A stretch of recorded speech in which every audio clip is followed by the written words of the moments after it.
Hello বন্ধুরা, welcome to our another video. তো guys আজকে নাইট আউটে বেরিয়ে পড়েছি। তো আমাদের প্ল্যানিংটা ছিল অন্যরকম। আমাদের প্ল্যানিংটা ছিল একটু ঘোরাঘুরি করার। আর আমরা গাইজ বাইক নিয়ে 5 জন মিলে বেরিয়েছিলাম। এত সুন্দরভাবে ঘুরেছি যে আর ভালোই লাগছে না বাইকে ঘুরতে, তাই ভাবলাম একটু রেস্টুরেন্ট খুঁজে রেস্টুরেন্টে খাওয়া দাওয়া করে নেবো। কিন্তু মেন ব্যাপার কি জানো, গোটা গাজল খুঁজে একটা ভালো রেস্টুরেন্ট পছন্দ হলো না 5 জনের। কিন্তু কথাই আছে না, গাধা ভালো জলকে গুলে ঘোলা করে খেতে জানে।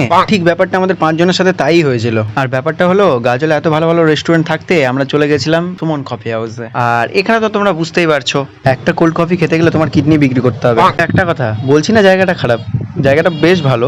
আর হ্যাঁ, বাইকে তেল খরচা করে যখন এসেছি তখন ঘুরেই যাই। আর আমরা এখানে কোনো কিছু খাবো না, তাই আমরা এখান থেকে এখন কেটে পড়বো। এরপর বাইকে চেপে প্ল্যানিং হয় পারদেশি ধাবা যাওয়ার জন্য। আর এত কিছু কাহিনী করার পর আমরা এট লাস্ট পারদেশি ধাবা পৌঁছে যাই।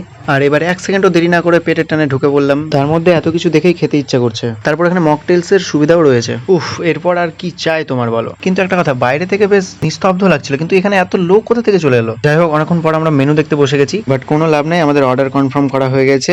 রাইস থালি, একটা থালিতে কি কি দেওয়া থাকছে তোমরা অবশ্যই দেখেই বুঝতে পারছো ভিডিওটা। এবং তার সঙ্গে রয়েছে মটন কষা অ্যান্ড বাটার পনির। যাই হোক, খাওয়া দাওয়াটা ফাটাফাটি হয়েছে আর আমরা এখন বেরিয়ে পড়েছি। তো বন্ধুরা, দেখা হবে এরপর আরো ইন্টারেস্টিং মিনি ভ্লগে। তার আগে বলে দিই, যারা এখন পর্যন্ত চ্যানেলটিকে সাবস্ক্রাইব করনি তারা নিচে রেড কালার সাবস্ক্রাইব বাটন ধনাপাটা দিয়ে বেটে দাও, পাশে বেল আইকন কল করে দাও পরের ভিডিও পাওয়ার জন্য। Bye bye, take care.